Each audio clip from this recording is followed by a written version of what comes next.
नमस्कार, आप देख रहे हैं न्यूज नेशन। आपके साथ में लक्ष्मी उपाध्याय। आज बात करेंगे नेपाल की।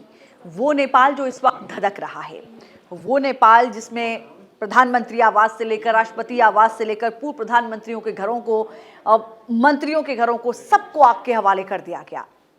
वो नेपाल जहां इस वक्त सेना ने मोर्चा संभाला हुआ है, वो नेपाल जिसको लेकर यह सवाल बना हुआ है कि आखिर अब नेपाल की कमान किसके हाथ में होगी।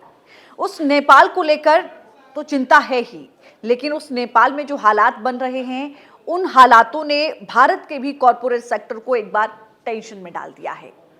जी हां, कहा जाता है कि जब पड़ोसी के यहाँ कोई समस्या होती है तो उसका असर पड़ोसी के घर पर जरूर होता है।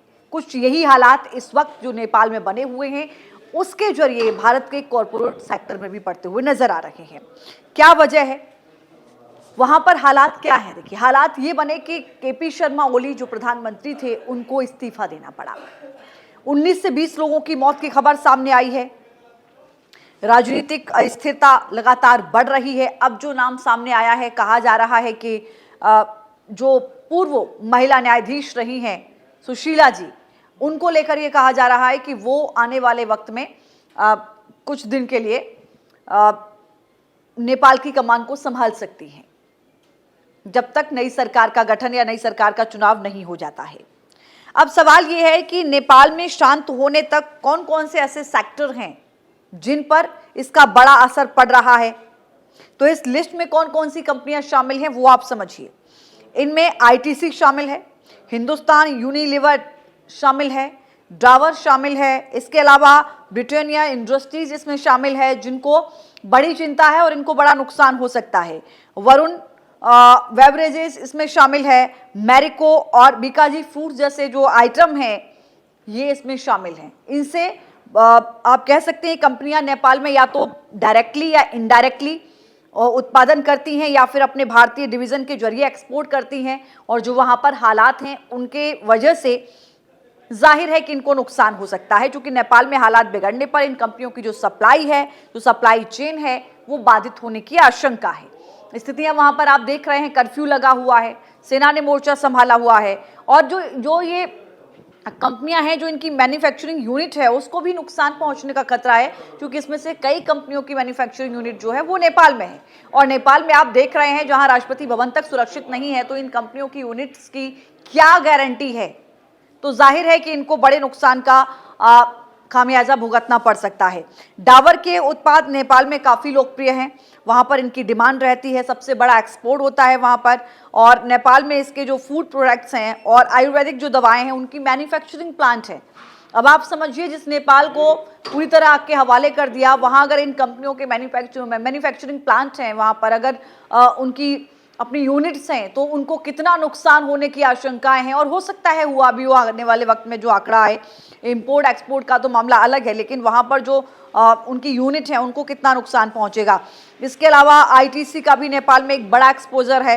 नेपाल में इसकी सूर्य नेपाल के नाम से एक सब्सिडरी कंपनी भी है, जो 2025 अगर आप वित्त वर्ष की बात करें तो आईटीसी की कमाई में नेपाल का योगदान 3300 करोड़ का रहा था।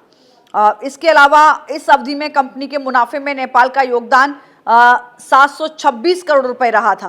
तो जाहिर है कि ये वो कंपनियां हैं जिनका नेपाल में एक बड़ा स्टॉक रहा है। ब्रिटानिया की अगर आप बात करें तो ब्रिटानिया का भी नेपाल में मैन्युफैक्चरिंग प्लांट है, इसको भी नुकसान का अंदेशा है। एक्सपर्ट क्या कह रहे हैं ये भी समझिए आप। ये माना जा रहा है कि एफएमसीजी कंपनियों के सामने हालिया अच्छी खबरों के बाद अब दो मुश्किलें जरूर आई हैं। पहला, नेपाल में संकट, और दूसरा पंजाब और राजस्थान में बाढ़। यानी कि अपने देश में भी दो राज्य ऐसे हैं जहां बहुत ज्यादा बाढ़ आ गई है, और नेपाल में जो संकट है वो तो अपने आप में एक बड़ा खतरा बता ही रहा है। नेपाल से पहले बांग्लादेश में भी ऐसे ही हालात बने थे। आपने देखा कि वहां पर भी तख्ता पलट हुआ था, और सेम हालात देखिए वो जो है वो नेपाल में बने हैं। वहां पर भी शेख हसीना को देश छोड़कर भागना पड़ा था। और अगर आप नेपाल की बात करें तो केपी शर्मा ओली का कोई अता पता नहीं है कि वो अभी नेपाल में हैं, सुरक्षित जगह पर हैं, या फिर वो वहां से कहीं विदेश में शरण ले चुके हैं।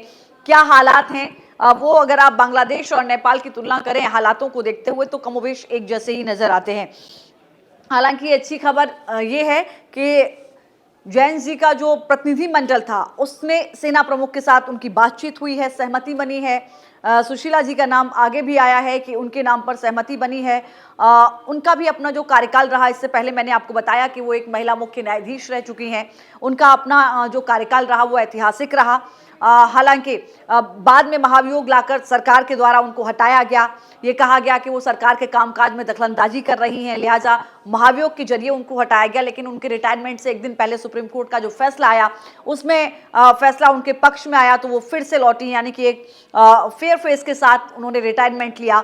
अब आप देखिए कि किस तरीके से वहां की राजनीति सियासत ने करवट ली है कि जिनको महाभियोग के जरिए उनके पद से हटा दिया गया था, अब उसी नेपाल का राजनीतिक भविष्य क्या होगा वो वही सुशीला तय करेंगी, जो एक महिला मुख्य न्यायाधीश रह चुकी हैं। क्योंकि उनके नाम पर सहमति बन गई है, जो वहां के युवा हैं उनकी तरफ से भी उनके नाम का समक्ष उनको रखा गया है, समर्थन दिया गया है। जो वहां के मेयर हैं उनकी तरफ से भी उनका समर्थन दिया गया है। हालांकि अब आने वाले वक्त में क्या कंडीशन होगी ये नजर रहेगी, क्योंकि वहां पर हालात अभी बहुत ज्यादा खराब हैं।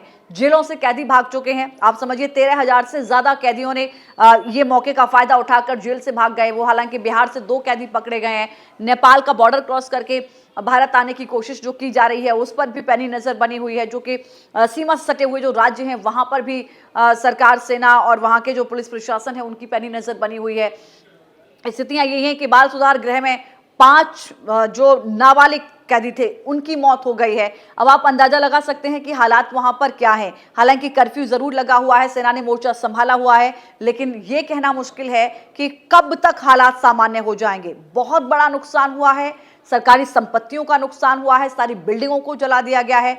दोबारा से नेपाल को बनाने में कितना वक्त लगेगा ये अपने आप में एक बड़ा सवाल है। लेकिन आप ये कह सकते हैं कि ये जो कहावत है कि पड़ोसी के घर में अगर आग लगी है तो उसका असर जरूर होता है, वो हमारे जो इंडस्ट्रियल सेक्टर हैं उनमें जरूर इसका असर नजर आ रहा है। ये 7 कंपनियां जो मैंने आपको बताया कि इन पर इसका बड़ा असर हो सकता है, जो कॉर्पोरेट सेक्टर है उस पर बड़ा असर हो सकता है। आने वाले वक्त में किस तरीके के हालात बनेंगे, दुनिया की निगाह इस पर बनी हुई है।